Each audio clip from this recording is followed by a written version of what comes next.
제가 또 되게 강요하고 싶은 게 하나 있는데요. 놀이는 둘 중에 어떤 사람 하나가 더 월등하게 잘하면 안 돼요.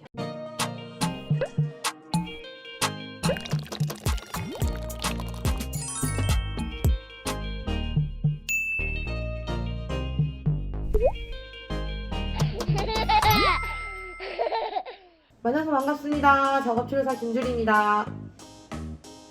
오늘은 놀이 2편. 자, 이제 인지적 발달을 위해서 놀이를 어떻게 할 것이냐에 대해서 조금 설명을 드리려고 합니다. 그래서 놀이를 찾아보시는 의도가 저는 이제 사회성 발달을 위해서 그리고 인지적 발달을 위해서 이렇게 생각을 합니다. 그래서 첫 번째 사회성 발달을 위해서 영상을 준비를 했던 건 여기 전편에 있고요. 오늘은 인지적 발달을 위해서 놀이를 어떻게 할 것이냐에 대해서 조금 설명을 드려보려고 합니다. 그래서 일단 인지적 발달이라는 건요. 자, 감각과 지각과 인지에 대한 차이를 아셔야 돼요. 감각이 무엇이냐? 지각이 무엇이냐? 인지가 무엇이냐를 먼저 구별을 하실 줄 아셔야 됩니다. 일단 감각이라는 건요. 수용기에서 들어오는 어떠한 인포메이션, 정보인 거거든요. 그래서 시각적인 수용기는 결국 눈이죠. 청각적인 수용기는 귀고요. 촉각적인 수용기는 머리부터 발끝까지 있는 우리의 어떤 스킨, 피부죠. 이런 수용기에서 들어오는 어떤 정보 자체를 센서리, 감각이라고 해요. 그래서 자, 이 감각이 예를 들자면 리모컨, 에어컨 리모컨으로 해볼게요. 자, 여기에서 제가 이렇게 들고 있어요. 이 손 끝에 잡고 있는 여기에서 들어오는 이 온도, 그리고 이 느낌, 이런 것들이 이제 촉각으로 들어오는 센서리인 거죠. 근데 이걸 잡았는데 무게가 어떻고, 이 정도의 무게, 이 정도의 온도, 그리고 이 정도의 어떠한 딱딱함, 이런 것들은 지각이에요. 그래서 센서리와 감각과 지각은 말로 안 나옵니다. 왜? 인지가 아니니까요. 내가 들어온 정보까지가 바로 이제 감각과 지각이라고 볼 수 있습니다. 그리고 인지가 뭐예요? 인지는 그럼 뭘까요? 눈을 감고 이걸 이렇게 만졌더니 이 느낌, 나 이거 알아, 나 기억났어, 리모컨, 이게 바로 인지예요. 혹은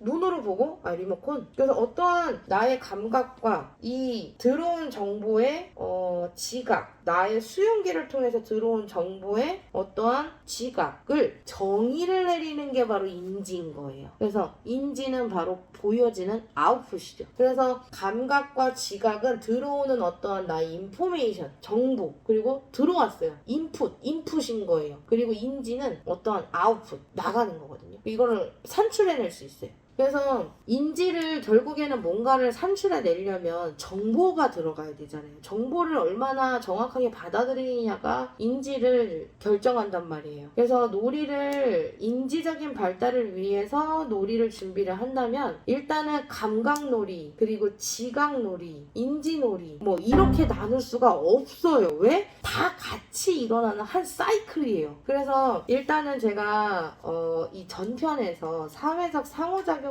위해서 1, 2, 3, 4단계를 설명을 드렸거든요. 1단계 조절, 2단계 요구적 의사소통, 3단계 쌍방향 의사소통, 4단계 상징적 상호작용, 이렇게 4단계로 설명을 드렸는데, 자, 1단계는 감각 조절이 돼야 된다라고 설명을 드렸거든요. 그래서 이 조절은 나의 어떠한 컨디션과 나의 상태 모든 걸 다 포함을 한다. 그래서 이 1단계 놀이가 뭐예요? 진짜 단순한 거예요. 눈으로 보여지는 어떤 빛의 변화, 움직임, 이런 것들, 그리고 이런 소리, 부딪혔을 때의 느낌, 이런 것들, 진짜 1차원적인 감각, 센서리에 관련된 놀이를 하시는 거예요. 두부의 느낌, 쌀의 어떤 느낌. 그래서 이제 콩놀이 같은 경우에도 촉각놀이만은 아니에요. 콩이 이렇게 있는 그 콩이 담겨져 있는 통 안에 손을 집어넣으면 그건 고육이에요. 물론 촉각도 돼요. 그리고 이 콩을 이렇게 잡는다면 당연히 촉각이지만 잡는 것 자체는 또 고육이에요. 그리고 이렇게 콩을 이렇게 떨어뜨리면 소리가 나죠. 청각도 되죠. 떨어지는 거 눈으로 보죠? 시각적인 거예요. 그래서 감각놀이라는 게 청각놀이, 시각놀이, 촉각놀이 이렇게 나눌 수가 없어요. 아까 얘기했던 것처럼 인풋되는 거기 때문에 무수하게 많은 감각들이 한 번에 들어갑니다. 거기에서 내가 어떠한 감각을 선택해서 지각을 할 것이냐는 이제 내가 하는 거예요. 나만 하는 거예요. 우리 남들 타인이 모르는 나만 하는 정보인 거예요. 그래서 감각놀이는 정말 1차원적인 감각들 위주로 노는 것들, 이제 그런 놀이를 준비를 해주시는 거고, 그래서 이제 2단계인 이제 요구적인 의사소통을 해야 하는 아이들의 놀이는요. 감각놀이랑 일단 놀이 자체는 감각놀이예요. 감각놀이를 준비를 해주시고 그 감각놀이에서 뭔가 나 이거 묻어서 닦아줘. 나 여기 물 필요한데 이렇게. 그래서 뭔가 화장이 한 개씩 조금 할 수 있습니다. 나 평소에 이 볼펜 흔드는 거 좋아해. 근데 이 볼펜 흔드는 거에다가 여기에다가 내가 뭐 지우개를 붙일 수도 있는 거고 테이프를 붙일 수도 있는 거고 이렇게 무언가 한 개를 확장해 나가는 거예요. 그래서 아이가 평소에 가지고 노는 놀이에 투토이, 장난감이 한 개가 더 추가가 되는 겁니다. 근데 이거 굉장히 거부하는 아이들 많아요. 그런데 이거를 화를 내는 아이도 있고 때를 쓰는 아이도 있거든요. 근데 이게 문제 행동이 아니고요. 표현이에요, 표현. 나 싫다고 표현하는 거예요. 근데 사실 해가 되는 게 아니잖아요. 그래서 좀 시도해 보실 필요가 있습니다. 그래서 이게 이제 2단계인 이제 요구적 의사소통을 하고 있는 아이들한테는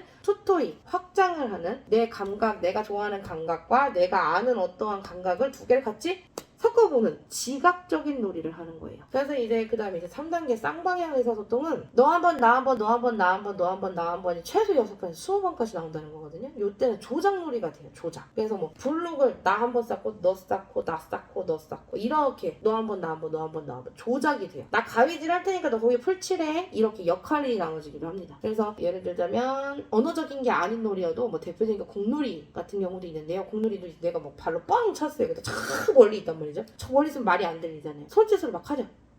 그렇게 막 저쪽으로 또 차고 거기에서 막 몸짓을 또 하면 이제 저쪽에서 나한테 또 공을 차고 이렇게 하죠. 이게 바로 3단계적인 쌍방향 의사소통을 하고 있는 놀이라고 볼 수 있어요. 그래서 공놀이 되게 좋아요. 그래서 주고받고 여기서 팩트는 너 한 번, 나 한 번, 너 한 번, 나 한 번 이게 최소 6번, 최대 20번까지 나와야 3단계 놀이다 라고 볼 수 있습니다. 그리고 이제 4단계 상징적인 상호작용은 전혀 관련 없는 어떠한 물건에 있어서 여기에 의미 부여하는 게 돼요. 그래서 너랑 나랑 규칙을 하는 거죠. 지금부터 이건 소세지야 이렇게. 그리고 지금부터 이거는 포크야 이렇게. 그래서 이제 역할놀이가 되는 겁니다. 그래서 상징적인 상호작용이 되는, 일단 무언가 관련이 없는 어떤 물체를 상징화시킬 수 있는 아이들은 요 시기 이게 가능한 아이들은 상징적인 의사소통이 되기 때문에 감정을 표현하고 생각하고 상상하고 하는 것들에 대한 대화가 오가면 좋아요. 그래서 정말 역할놀이인데 상상해서 그러니까 사실 대화를 조금 약간 예를 들어 볼게요. 역할놀이를 하는 엄마 아빠 놀이를 하는 우리 대화. 엄마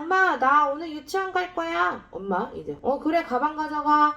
엄마 나 갔다 올게. 갔다 와가지고 엄마 혹시 과자 있어? 과자 저기 냉장고에 있어. 네 엄마 저 이제 씻으려고요.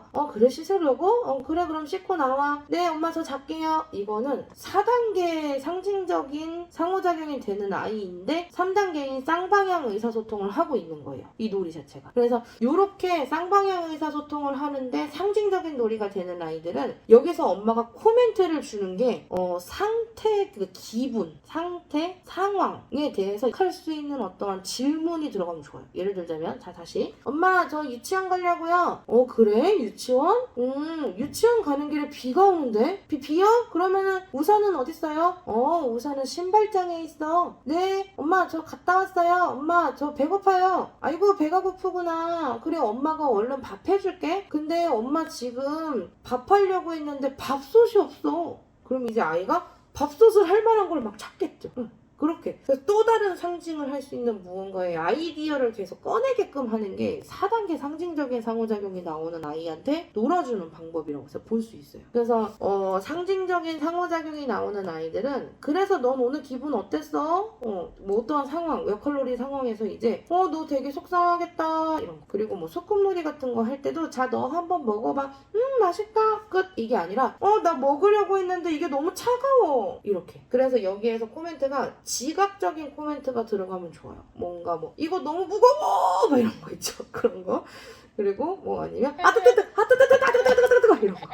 그리고 이제 그러니까 이제 돌발 상황, 문제를 예측하지 못하는 어떠한 문제가 들어가면 상징적 4단계인 상징적 상호작용 놀이를 끌어낼 수 있는 겁니다. 그래서 역할놀이는 3단계인 아이들한테도 나오기는 해요. 근데 대화가 다 요구적인 대화만 하고 무언가가 이어지는 게 짧죠. 그래서 여기서 조금 길게 이어지기 위해서는 거기에 감정이 들어가 줘야 되고, 그리고 아이가 아이디어를 낼 수 있게끔 무언가에 코멘트를 던져줘야 됩니다. 자, 그래서 이제 뭐 사회성을 위한 놀이든 인지적인 놀이든 아이가 관심이 없고 아이가 흥미가 없고 아이가 재미가 없는 건 가르칠 수가 없어요. 그래서 기본적으로 엄마가 아이가 하고 있는 놀이를 탐색하시고 참여를 하셔야 되는데, 탐색을 할 때는요 1, 2초 아닙니다. 최소 8분이에요. 최소 8분은 탐색을 하고 들어가셔야 돼요. 그래서 많이 기다릴 줄 아셔야 됩니다. 그리고 이제 놀이라는 건요, 제가 또 되게 강요하고 싶은 게 하나 있는데요. 놀이는 둘 중에 어떤 사람 하나가 더 월등하게 잘하면 안 돼요. 둘이 비슷해야 됩니다. 수행도가 비슷해야 돼요. 그래서 그림을 그리고 놀아주실 때도 아이가 그리는 수준의 그림을 그리셔야 돼요. 만약에 애기가 엄마 고래 그려주세요, 고래, 범고래 막 뭐 이렇게 얘기를 했는데 애는 아직 이렇게 형태의 타원형밖에 못 그리는데 엄마는 막 진짜 범고래를 막 진짜 막 완전 실사처럼 그린단 말이에요. 그럼 이 아이는 그림을 그리지 않아요. 엄마한테 계속 그려달라 그러지. 그래서 놀이라는 건 아이하고 놀려고 한다면 이 아이가 하고 있고 할 수 있는 수행도에 맞춰서 놀이를 해주셔야 돼요. 아이가 사용하고 있는 말의 속도, 아이가 사용하고 있는 말의 목소리의 크기를 엄마가 기본적으로 맞춰주셔야 됩니다. 그래서 놀이를 할 때 저는 엄마가 머릿속에 가지고 들어가셔야 되는 게, 일단 첫 번째, 아이가 흥미를 갖고 참여를 하고 있는 놀이에 접근할 것. 2번은 아이와 마주보고 있는 자세를 계속 유지할 것. 근데 만약에 우리 아이가 1, 2단계다 측면에서 접근하셔도 됩니다. 자, 그리고 이제 3번, 아이가 사용하고 있는 목소리의 크기와 빠르기, 속도, 이 속도를 엄마가 맞출 것. 자, 그 다음에 3단계는 우리 아이가 수행하고 있는 능력보다 월등히 잘하면 안 된다. 아이가 수행하고 있는 능력보다 사실 조금 더 못하셔도 됩니다. 그래서 블록을 쌓는 것도 애는 막 엄청 힘들게 한 개 쌓는데 막 엄마는 막 핸드폰, 아빠는 막 핸드폰 보면서 그냥 진짜 그냥 대충 했는데 막 엄청 잘 쌓고 막 이렇게 하면 이 아이는 여기에서 바로 인기이징이 깨져버려요. 그래서 놀이는 어쨌든 이렇게 세 가지의 규칙을 딱 갖고 접근을 하시는데, 접근을 하시기 전에 우리 아이가 하고 있는 놀이를 최소 8분은 보고 들어가세요. 그래서 그 8분 동안 아무 생각 안 하셔도 돼요. 그냥 노는 거 옆에서 그냥 집중해서 한번 보세요. 아이가 어떤 색깔을 선택하는지, 어떤 블록을 선택하는지, 저거를 그래서 어떻게 구성을 하는지, 이런 것들을 보시는 게 바로 효과적으로 아이와 놀 수 있는 준비 자세라고 볼 수 있을 것 같습니다. 오늘도 이 긴 영상 봐주셔서 너무너무 감사하고요. 저는 사실 물론 이제 영상의 제목은 놀아주는 법이지만 놀이는 놀아주는 게 아니라 같이 노는 거예요. 그래서 놀아준다라는 표현 자체를 어머니와 아버님께서 좀 쓰지 않으셨으면 합니다. 놀아주는 거 아니고요. 같이 노는 거예요. 엄마가 놀아줄게. 엄마랑 놀자. 그래서 오늘도 너무너무 고생 많으셨고요. 오늘도 너무너무 잘하고 계시고요. 이렇게 찾아봐 주셔서 너무너무 감사하고요. 만약에 도움이 되었다면 구독과 좋아요도 좀 부탁드립니다. 댓글은 저에게 응원이 돼요. 감사합니다.